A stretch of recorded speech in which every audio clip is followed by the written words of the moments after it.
हर साल जून के महीने में चाइना में कुछ ऐसा होता है कि लोग गुस्से से भर जाते हैं। सेलिब्रिटीज रिएक्ट करते हैं, एनिमल एक्टिविस्ट रिएक्ट करते हैं और पूरी दुनिया एक ही बात करती है कि इसे तुरंत बंद कर दो। What does this turnout mean for the cause?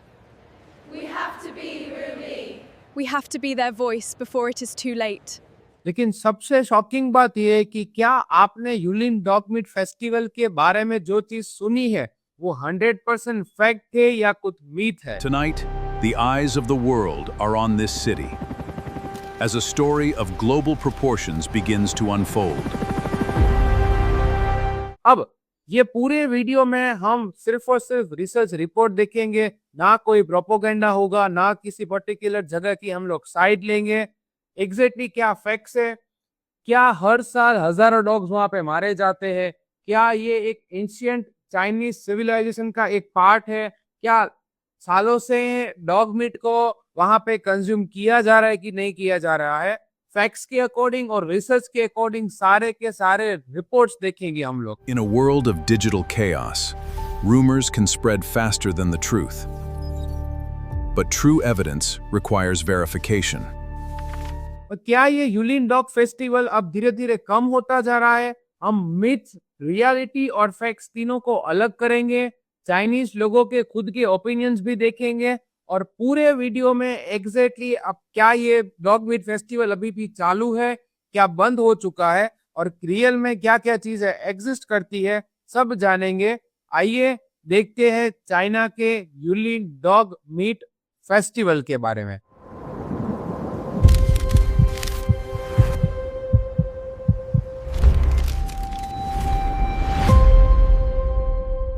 South China गोंगजिंग province और ये प्रोविंस में पड़ता है एक सिटी जिसका नाम है यूलिंग।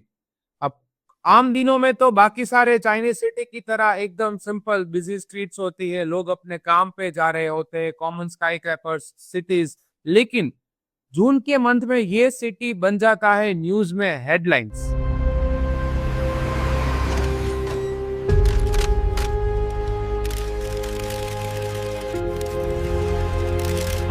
Reason Yulin dog meat festival.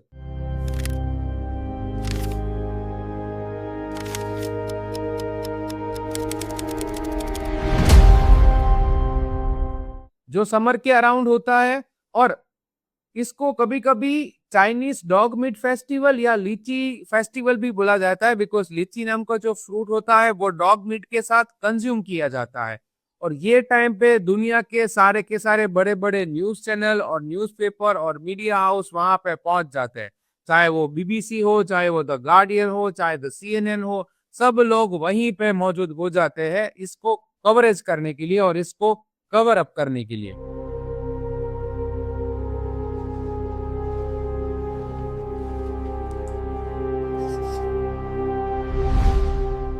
और पूरे दुनिया में एक ही इमेज पोर्ट्रे होती है यूलिन के बारे में, बहुत सारे केजीज, बहुत बड़ा मार्केट और बहुत सारे डॉग्स। अब रियल में क्या वहां पे हजारों डॉग है उसको बेचे जाते हैं? क्या वहां से लोग डॉग्स है वो चुरा के उसके बाद बेचते हैं? ये पूरे वीडियो की मेन चीज ये कि कितनी सारी मिस इन्फॉर्मेशन है यूलिन डॉग फेस्टिवल के बारे में और कितनी सारी सही इन्फॉर्मेशन है ये फेस्टिवल के बारे में। इंटरनेट पे आपको ऐसी हजारों पोस्ट मिल जाएगी जो ऐसा क्लेम करती है कि ये एक एंशिएंट चाइनीज फेस्टिवल है। मैं भी यही मान लेता अगर मैंने रिसर्च ना की होती तो, लेकिन जब मैं आपको बताऊंगा तो ये स्टोरी का पार्ट और इंटरेस्टिंग बन जाएगा कि ये कोई हजारों साल पुराना एंशिएंट चाइनीज फेस्टिवल नहीं है।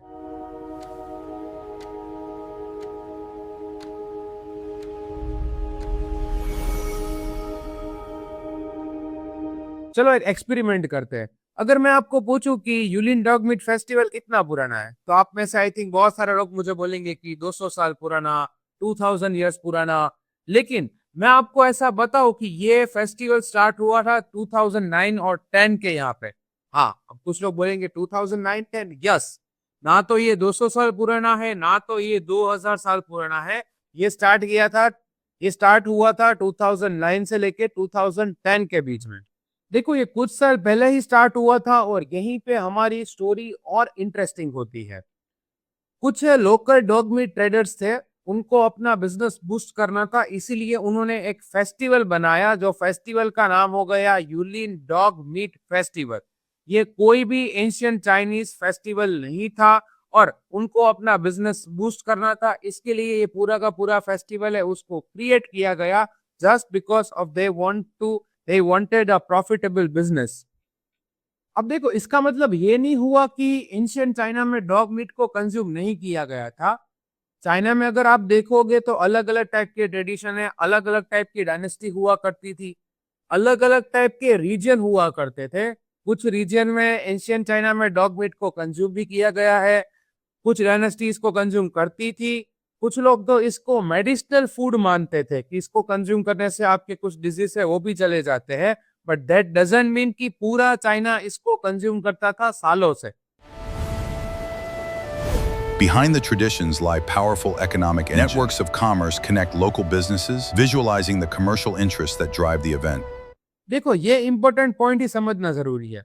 अब इंडिया में चाय है वो हजारों सालों से पी जा रही है। अब मान लो कि मैं 2010 में इंटरनेशनल चाय फेस्टिवल स्टार्ट कर दूं, तो उसको हम ये नहीं बोल सकते कि इंडिया में इंटरनेशनल चाय फेस्टिवल है वो 2000 साल पुराना है।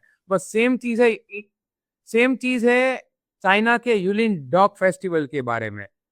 एंशियंट चाइना में उसको कंज्यूम किया जाता था, बट उसका फेस्टिवल स्टार्ट हुआ 2010 में।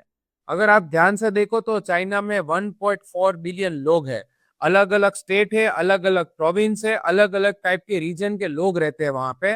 सारे रीजन में अलग अलग चीजें प्रैक्टिस होती है। जैसे आप इंडिया में देखो कि हर स्टेट में अलग अलग कल्चर फॉलो होता है। जो चीज संघाई में कॉमन है वो बीजिंग में कॉमन नहीं हो सकती। जो चीज गोंगजाओ में कॉमन है, ठीक है, उसको हो सकता है कि और कोई सिटी में बहुत ज्यादा ही अलग लेवल से देखा जाए। बस तो चाइना में भी यही है कि सब जगह पे पूरे चाइना में डॉग को कंज्यूम नहीं किया जाता है। Tapestry of diverse cultures. From Beijing's imperial flavors to Shanghai's modern pulse and Guangxi's idyllic landscapes, every region tells its own story. देखो, यहाँ पे रियलिटी थोड़ी इंटरेस्टिंग होती है। अब आपके माइंड में क्वेश्चन होगा कि अगर ये हजारों साल पुराना ट्रेडिशन नहीं है तो इतने सालों तक चला कैसे? ये सिर्फ फूड की स्टोरी नहीं है, ये चाइना के ट्रांसफॉर्मेशन की भी स्टोरी है। और सब स्टोरी के पीछे एक चीज होती है, इकोनॉमिक्स। इकोनॉमिक्स का मतलब होता है पैसा। अब रिपोर्ट्स के अकॉर्डिंग यूलिन में डॉग मीट का कंजप्शन बहुत ही कम हो रहा था, तो लोकल्स ने ये सोचा कि इसको बूस्ट करने के लिए कुछ करना पड़ेगा। बिजनेस चलाने के लिए आपको पता है कि लोग कोई भी लिमिट्स है वो क्रॉस कर सकते हैं। तो 2009 में लोकल्स ने क्या सोचा, एक काम करते हैं, एक फेस्टिवल क्रिएट करते हैं। फेस्टिवल का नाम रखा गया यूलिन डॉग मीट फेस्टिवल। और वो फेस्टिवल पे डॉग्स जो होते हैं उन सबको बेचा जा रहा था अलग अलग जगह पे, और वहां पे ही लोगों ने पार्टिसिपेट किया स्टार्ट किया। सारे रेस्टोरेंट्स फुल हो गए, लोग अलग ही लेवल पे डॉग्स को कंज्यूम करने लगे, और यहाँ से ही हमारी कंट्रोवर्सी होती है स्टार्ट। अब जैसे जैसे ही मीडिया विजिबिलिटी बढ़ती गई, वैसे वैसे इन्होंने बहुत प्राइवेट कर दिया। लोगों को डॉग मीट तो दे रहे थे, बट ओपनली नहीं दे रहे थे, प्राइवेट जगह पे दे रहे थे। मतलब कुछ कुछ रेस्टोरेंट्स में ये मिल रहे थे। और आपको पता है जब पैसा इन्वॉल्व होता है तो कोई भी चीज जल्दी डिक्लाइन कभी होती नहीं है। क्योंकि कुछ रिपोर्ट्स के अकॉर्डिंग ये जितने भी ट्रेडर्स थे उनके ईयर का 70 to 80% जो मार्जिन होता है पूरे साल का प्रॉफिट, वो सिर्फ और सिर्फ जून महीने में ही आ जाता था। बिकॉज मोस्टली ये फेस्टिवल चलता था 21 जून से लेके 30 जून तक। अब सबसे ज्यादा ये कमाते थे डॉग मीट, जिसको वो ट्रेड करते हैं वो लोग। और इसी वजह से हमें आज तक कभी एग्जैक्ट नंबर्स नहीं मिले। आपने बहुत हेडलाइंस में, न्यूज में सुना होगा कि हर साल 10,000, 15,000, 20,000 डॉग्स है वो मारे जाते हैं। अब यहाँ से ही हमारी स्टोरी थोड़ी और डिस्टर्बिंग हो जाती है। बहुत लोग का ऐसा मानना है कि कुछ डॉग्स है उसको चोरी किया जाता है, मतलब जो ओनर्स होते हैं उनके पास से चोरी करके फिर उन डॉग को खाया जाता है। कुछ लोग ऐसा मानते हैं कि डॉग्स की ब्रीडिंग करवाई जाती है फार्म पे खाने के लिए। जैसे आपको पता है कि चिकन में सब जगह पे कैसे होता है कि उनकी ब्रीडिंग करवाते हैं, उसके बाद लाके उनको खा जाते हैं, मतलब कंज्यूम कर जाते हैं। कुछ लोग का ऐसा मानना है कि स्ट्रीट डॉग्स होते हैं या स्ट्रे डॉग्स जो होते हैं उनको उठा के उनको कंज्यूम किया जाता है। अब फैक्ट्स यहाँ पे समझना बहुत ज्यादा जरूरी है कि एग्जैक्टली ये सारे के सारे डॉग्स जिनको ये लोग कंज्यूम करते हैं वो आते कहाँ से हैं। But as the lights of Yun draw closer, The true cost of this trade is about to be revealed. देखो, रिसर्च के अकॉर्डिंग बहुत सारे एक्टिविस्ट में जब बहुत सारे ड्रग्स को रोका गया तो उसमें जितने भी डॉग्स थे उसमें से कुछ डॉग्स के यहाँ पे कॉलर पाए गए। कॉलर का मतलब ये फिक्स हो गया कि ये डॉग को चोरी किया गया है। मैं ये नहीं बोल रहा हूँ कि सारे के सारे डॉग्स को चोरी किया गया था, बट कुछ डॉग्स को चोरी भी किया गया था। अब जब फार्मिंग की बात आती है कि क्या डॉग की ब्रीडिंग करवाई जाती है डॉग मीट को कंज्यूम करने के लिए, तो इसके भी रिसोर्सेज बहुत ज्यादा ही लिमिटेड मिले और इसीलिए ये वाला फेस्टिवल बहुत ज्यादा ही या दुनिया का सबसे बड़ा फूड कंट्रोवर्शियल फेस्टिवल बन चुका है सालों से। और यही क्वेश्चन आज के डिबेट का सबसे मेन पॉइंट है। यहाँ पे चाइनीज लोगों की ओपिनियन भी अभी हम लोग समझेंगे। अब सबसे कंट्रोवर्शियल है नंबर्स। देखो, इंटरनेट पे आप देखोगे ना तो आप बहुत ही कंफ्यूज हो जाओगे। कुछ लोग आपको बोलेंगे 10,000 डॉग्स कंज्यूम किए जाते हैं, कुछ लोग 15,000 बोलेंगे, कुछ लोग 20,000 बोलेंगे। अब रियल नंबर्स क्या है, एक बार नंबर्स को देखते हैं। देखो, इसका कोई ऑफिशियल डेटा तो एग्जिस्ट नहीं करता है, बट रिसर्च के अकॉर्डिंग 10 to 15,000 डॉग्स के बीच में कंज्यूम किया जाता था। अब ये रिसेंटली बहुत ज्यादा ही डिक्लाइन हुआ है और अभी के रिसर्च के अकॉर्डिंग 2000 से 3000 डॉग्स को कंज्यूम किया जाता है। उसका मेन रीजन एक तो हेल्थ रिस्क, उसके बाद चाइना खुद चेंज हो रहा है, चाइना इटसेल्फ इज चेंजिंग। बहुत सारे लोग ने अभी डॉग मीट है उसको कंज्यूम करना बंद कर दिया है। अब जो नए चाइनीज यंगर चाइनीज लोग हैं वो पुराने चाइनीज लोग हैं, उनकी थिंकिंग में बहुत ज्यादा ही वास्ट डिफरेंस आ चुका है। तो वो लोग अभी जो पेट्स होते हैं, जो डॉग्स होते हैं, उनको एज अ फ्रेंड देखते हैं, एज अ कंपेनियन देखते हैं, एज अ प्रॉपर एनिमल देखते थे। वो उनको कंज्यूम करना प्रेफर नहीं करते हैं। New data reveals a significant shift in food consumption.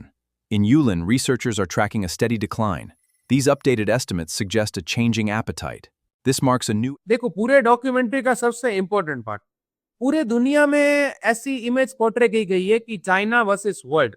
जैसे आपने एक चीज नोट की होगी, बहुत सारे इन्फ्लुएंसर्स और यूट्यूबर्स जो होते हैं ना, वो इंडिया में आते हैं और सिर्फ इंडिया की बैड चीजें दिखाते हैं। Definitely there are so many in every single country, there are good things, there are bad things. आपको दुनिया की सबसे बेस्ट कंट्री की भी वर्स्ट साइड्स है वो देखने मिल जाएगी। वो यूट्यूबर्स क्या करेंगे, इंडिया में जो कुछ चीजें ऐसी होती है जहाँ पे इंफ्रास्ट्रक्चर प्रॉपर नहीं होता है, पुअर लोग रह होते हैं, उसके बाद स्लम्स एरियाज जो होते हैं उनके पास ही जाएंगे। तो सेम चीज यहाँ पे चाइना की भी हो रही है। सिर्फ और सिर्फ ये पोर्ट्रे होता है कि पूरा का पूरा चाइना है वो डॉग कंज्यूम करता है, बट रियल में ऐसा नहीं है।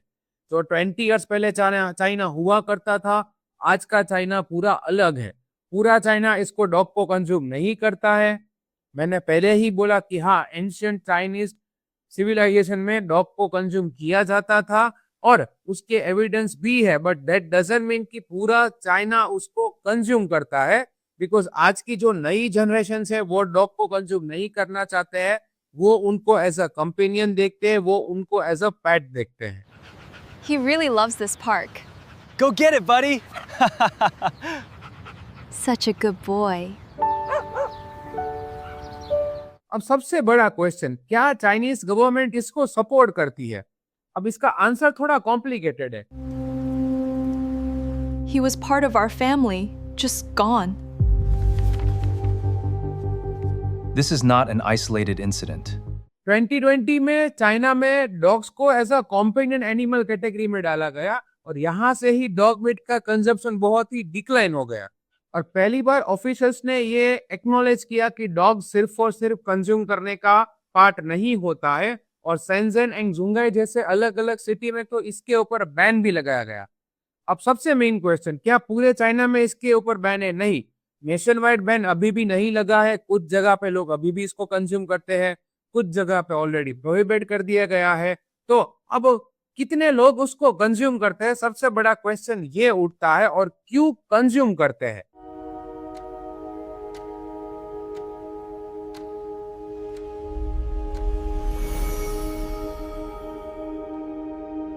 अब देखो, ये वाली डिबेट थोड़ी एथिकल भी हो जाएगी, थोड़ी कंट्रोवर्शियल भी हो जाएगी। अब कुछ लोकल जो इसको कंज्यूम करते हैं उनका ऐसा मानना है कि आपको लोकल्स की चीजों में इंटरफेरेंस नहीं करना चाहिए। उसका मेन रीजन, कुछ लोग क्या मानते हैं कि पूरे दुनिया में बहुत सारे लोग हैं वो काऊ को या पिग्स को या चिकन को उनको कंज्यूम करते हैं, तो हम लोग तो कुछ नहीं बोलते। तो आप हमें बोलने वाले कौन होते हो? हम कोई भी एनिमल्स को कंज्यूम करें, that is our rights, that's our choice. अब यहाँ पे जो सपोर्टर्स होते हैं उसको डेफिनेटली उनको सपोर्ट करेंगे, जो एक्टिविस्ट होते हैं वो उनको अपोज करेंगे। मैं तो डेफिनेटली अपोज करूंगा बिकॉज मैं तो कोई भी टाइप का एनिमल से उसको कंज्यूम करने में नहीं मानता हूँ। सबके अलग अलग ओपिनियंस होते हैं, we have to respect everyone's opinion. हाँ, कंजम्पशन पहले से बहुत ज्यादा ही कम हो चुका है। डिबेट्स की बात करो तो उसमें लोगों के ऑलवेज अलग अलग ओपिनियंस होते हैं। जो कंज्यूम कर रहे हैं उनके पास एक लॉजिकल ओपिनियन होता है, जो मैंने आपको पहले ही बोल दिया। डॉग मीट कंजम्पशन डिक्लाइन होने का सबसे मेन रीजन था हेल्थ रिस्क। WHO ने इसको कंप्लीटली बैन तो नहीं किया है, लेकिन सबसे मेन हेल्थ रिस्क था रेबीज के बारे में। आपने सुना होगा डॉग जब आपको काट लेता है तो भी रेबीज हो सकती है, या कोई डॉग को अगर डिजीज है उसको आपने अगर कंज्यूम किया तो भी आपको रेबीज हो सकता है। उसके अलावा स्ट्रे डॉग्स जो होते हैं वो हजारों किलोमीटर तक ट्रैवल करते हैं, उसका कोई हेल्थ सर्टिफिकेट भी नहीं होता है, वो क्या चीजें खाते हैं वो भी हमें नहीं पता होता है। तो वो चीज कंज्यूम करने का रियल में राइट्स हमारा है कि नहीं है, we don't know. But the thing is health risk बहुत ज्यादा ही बढ़ जाता है, और इसीलिए जो नई चाइनीज जनरेशन है वो ये चीज को समझती है। That is the only reason they are not consuming this thing as a food. और इसीलिए ये फूड फेस्टिवल दुनिया के सबसे कंट्रोवर्शियल फूड फेस्टिवल में से एक हो गया।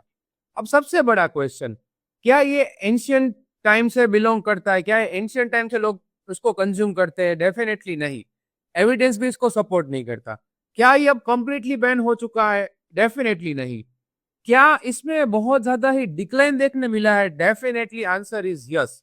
अगर आप 2012 के रिपोर्ट्स को देखें और रिसेंट रिपोर्ट्स को देखें तो बहुत ज्यादा ही डिक्लाइन हुआ है। I have already told you the reasons. Yulin is a city where the past and the future constantly collide. Begins.